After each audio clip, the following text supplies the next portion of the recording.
روزہ کے صحیح اور درست ہونے کے لیے نیت بے حد ضروری ہے۔ اگر کوئی شخص بغیر نیت کے روزہ رکھتا ہے، پورے دن بھوکے اور پیاسے رہتا ہے، تو اس کا روزہ درست ہی نہیں ہوگا، کیونکہ بغیر نیت کے کوئی بھی عبادت معتبر نہیں ہے۔ اس لیے آج کی اس ویڈیو میں آپ جان لیں کہ نیت کریں تو کس طریقے سے کریں، اور یہ بھی جان لیں کہ سحری کے وقت جو نیت کی دعا پڑھی جاتی ہے وہ کیا ہے۔ اور سب سے اہم اور قیمتی بات آج کی اس ویڈیو میں آپ کو جاننے کو ملے گی، وہ یہ کہ آپ نیت کب سے کب تک کر سکتے ہیں، یعنی کب سے کب تک آپ روزے کی نیت کریں گے تو آپ کی نیت کا اعتبار ہوگا۔ پہلی چیز کہ نیت کس طریقے سے کریں، تو آپ یہ جان لیں کہ نیت کہتے کسے ہیں تاکہ آپ کو نیت کرنے میں آسانی ہو۔ تو دیکھیے، نیت دل کے ارادے کا نام ہے، یعنی آپ دل میں جو سوچتے ہیں، جو خیال کرتے ہیں، اسی کا اعتبار کیا جاتا ہے، چاہے آپ زبان سے کچھ بھی بولیں، زبان کا اعتبار نہیں۔ اگر کوئی شخص دل کے اندر جو ارادہ کر لیا ہے اس کے خلاف زبان سے کچھ نکل گیا تو زبان کا اعتبار نہیں کیا جائے گا، بلکہ دل کا اعتبار کیا جائے گا کہ دل میں آپ نے کیا سوچا ہے، کیا خیال کیا ہے۔ تو آپ صرف دل کے اندر یہ سوچ لیے کہ کل میں روزہ رکھوں گا، بس یہ نیت کافی ہے، مزید زبان سے آپ کو کچھ کہنے کی کوئی ضرورت نہیں۔ اور ہاں، اگر آپ زبان سے کہہ دیں تو اور اچھی بات ہے، زبان آپ کے دل کی ترجمانی کر جائے گی۔ آپ زبان سے اس طریقے سے کہہ سکتے ہیں کہ کل میں رمضان مبارک کا روزہ رکھوں گا اللہ کی رضا اور خوشنودی کے لیے، تو یہ آپ دل کے اندر ارادہ کریں اور اسی ارادے کو آپ زبان سے ظاہر کر دیں، بالکل آسان طریقہ ہے۔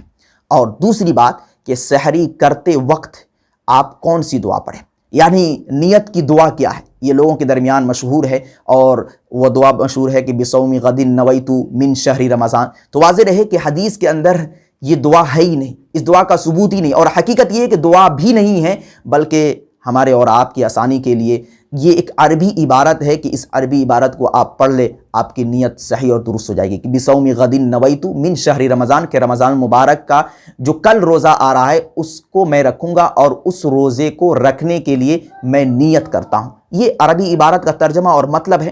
اگر آپ اس دعا کو پڑھ لیتے ہیں اور آپ کے دل کے اندر ارادہ ہی نہیں ہے کل روزہ رکھنے کا، تو اس عربی عبارت کے پڑھنے سے آپ کی نیت درست نہیں ہوگی۔ اصل نیت دل کے ارادے کا نام ہے، آپ دل کے اندر جو سوچ لیتے ہیں، جو خیال کر لیتے ہیں، وہی نیت ہے۔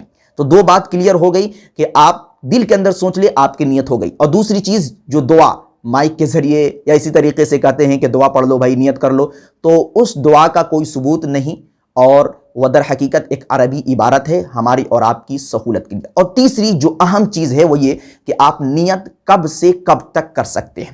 تو دیکھیے، آپ روزے کی نیت غروب آفتاب سے لے کر نصف النہار سے پہلے پہلے کر سکتے ہیں۔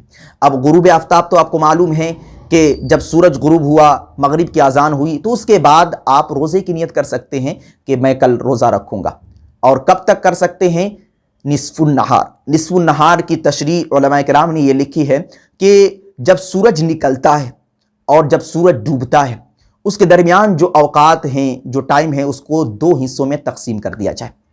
دو حصوں میں تقسیم کریں گے تو 12 گھنٹے کا دن ہوتا ہے، تو 6 گھنٹے ہو گئے، پھر ان 6 گھنٹوں کو آپ دو حصوں میں تقسیم کر دیں، 3 گھنٹے بچ گئے، تو سورج نکلنے کے 3 گھنٹے تک آپ روزے کی نیت کر سکتے۔ بالکل آسان انداز میں آپ کو بتا رہا ہوں کہ سورج نکلا، اس کے 3 گھنٹے تک آپ اس دن کے روزے کی نیت کر سکتے ہیں۔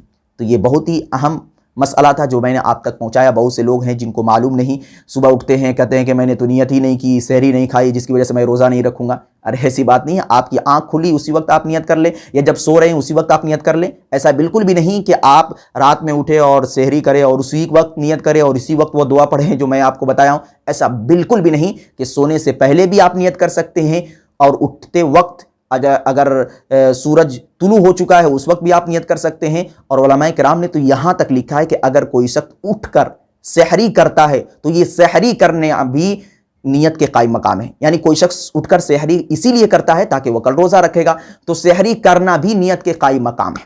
تو بہت آسان ہو گیا۔ تو آپ دل کے اندر صرف ارادہ کر لیں کل میں روزہ رکھوں گا، بس کافی ہے، مزید الفاظوں میں الجھنے کی کوئی ضرورت نہیں۔ دعا کرے اللہ رب العزت ہم سبوں کو دین کی صحیح سمجھ عطا فرمائے۔ السلام علیکم ورحمۃ اللہ۔